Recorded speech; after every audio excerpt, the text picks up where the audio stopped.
James Harden now. He feels he deserved the MVP award over Steph Curry, telling the NBA.com, quote, "I am the best player in the league. I believe that. I thought I was last year too. I know I was the MVP. That's 100% given all the things that happened last season. Credit the Golden State Warriors for an unbelievable year. They had an unbelievable team, coaching staff, everything. But that award means most valuable to your team. We finished second in the West, which nobody thought we were going to do at the beginning of the year, even when everybody was healthy. We were near the top and having the most injuries. We won our division, in a division where every single team made the playoffs. There's so many factors. I led the league in total points scored, minutes played. Like I said, I'm not taking anything away from Steph, but I felt I deserved the most valuable player." Stephen A., do you have a problem with Harden's comments? Somewhat. I don't want to make a big deal out of it because I do believe he is a superstar.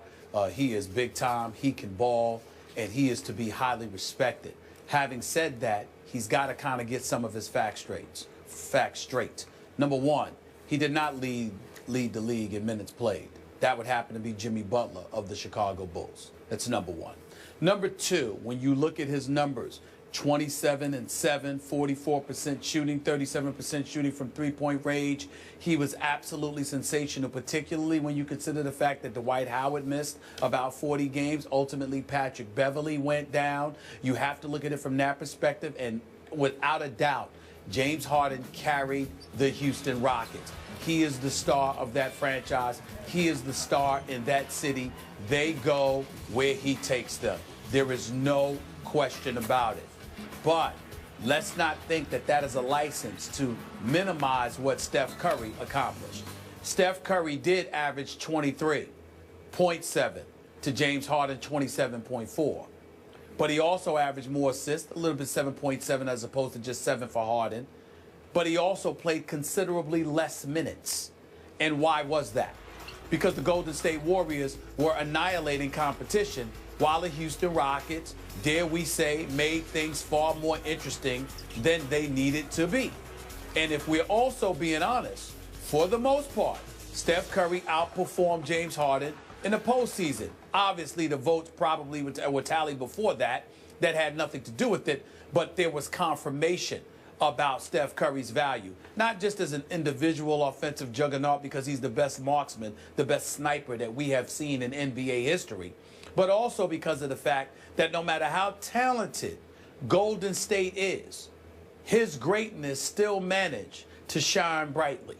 And when I look at it from that perspective, as much as I respect the hell out of James Harden because he is to be respected, he is that great, I can't take anything away from what I saw Steph Curry do. Steph Curry boogied on people, shot the lights out, stepped up, exploded. James Harden did his thing, but Steph Curry did his thing as well. And he also made it look a little bit easier. And last but not least, Skip, and this is for you personally because I'm sure you'll appreciate what I'm about to say to you. Before the Houston Rockets ended their season, regular season, winning their last 3 games, in between, along the lines of their last 8 games of the season, they had a back-to-back encounter against the San Antonio Spurs. Watched every second of it. They had an opportunity to lock in a number 2 seed, okay? And even though they ultimately ended up getting it because the Clippers flopped, James Harden shot 40% in one game and shot like 26% in another. Yep. They lost both games to the San Antonio Spurs. And this is when he and Steph Curry would nip and tuck for the league MVP honors, when all of us were going back and forth saying, wait a minute, we gonna see something. And James Harden went against them, and they flopped. Steph Curry, no matter who he went against, handled his business when it was time. That's why he got league MVP. I think he deserved it, and although I respect the hell out of James Harden for feeling otherwise, because his talents mandate that he feels that way, he should feel that way, I personally believe he's incorrect. I think Steph Curry got the award that he deserved, and I don't think it was right for the Players Association with their award ceremony to give that MVP trophy to James Harden, that Players Trophy. I thought that was at least somewhat disrespectful to Steph Curry. Okay, quick thoughts on the 2 San Antonio games. James Harden got Kawhi'd in both games, as in Kawhi Leonard. I know that. Okay, so I did not hold those 2 games against Harden in the big picture, like when we're talking about who's the MVP, and I think you and I agreed that he had a strong case for MVP. We both, in the end, maybe me a little ahead of you. I was a Steph guy. You hung in for a while with Harden, and you made a good case, and then in the end you said, no, it's Steph. But here's my problem with your problem with this. It just seems hypercritical, and we know on this show you're the one who's always hypercritical of NBA stars. I'm always the objective one and the reasoned one, right? But to me, in this case, you know, you're being hypercritical because I don't have any problem with what James Harden said. What do you want him to say? And I do think he was empowered by the Players Award. I think, you know, it rebuilt some of his confidence and his faith in himself and the league, because all of his brothers in the league, or who I still don't know exactly who votes on the Players Award, but somehow he was selected as their MVP, and I think it meant a lot to him. So it made him feel strongly enough to say, hey, I still think I'm the best player in the league. I got no problem with that.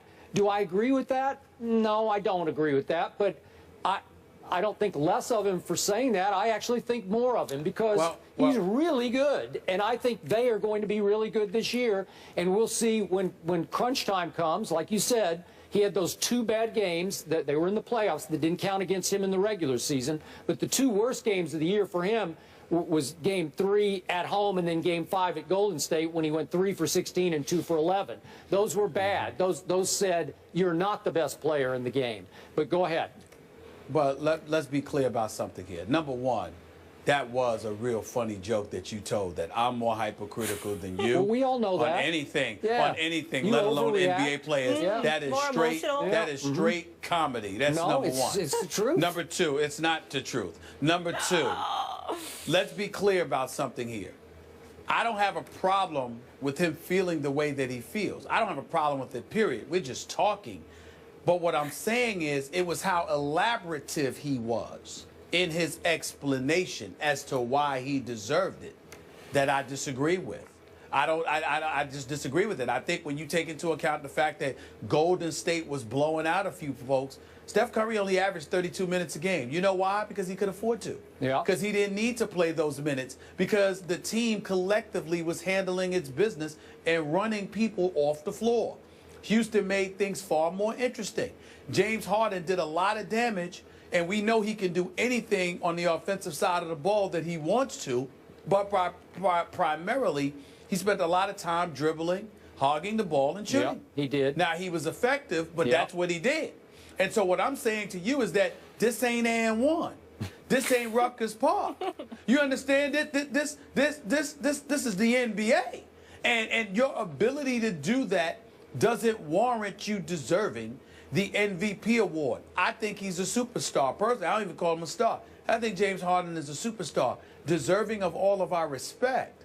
But when he elaborates like that, then you are really making the case for yourself and diminishing the case of Steph Curry. And I don't believe you can diminish the case of Steph Curry. And he didn't disrespect Steph Curry in any way. I'm not trying to say he did that.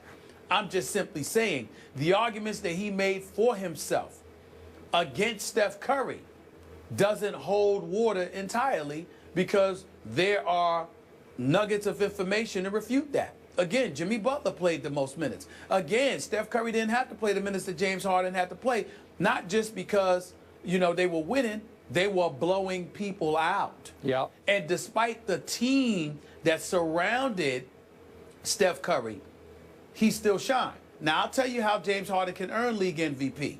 He doesn't get to hog the ball if Ty Lawson's on the team with him, which he is now. Because Ty Lawson can ball. And Ty Lawson is a point guard. He get his personal life in order, and we all pray that he will, because he's a good guy.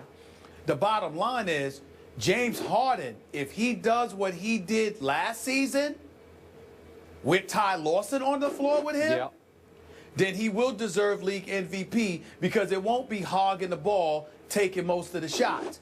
it will be within the framework of an offense that will make Houston even more lethal than they were in the postseason last year. Yep. And I think that that's what will help elevate James Harden to league MVP honors. Okay, so to sum this up, the only problem I would have had with James Harden is if he had said he's the best player in the city of Houston, because he just lost that to Dallas Keuchel, who dominated your New York Yankees. No and the beard you should fear in Houston is not James Harden, it's Dallas Keuchel, Dallas in Houston.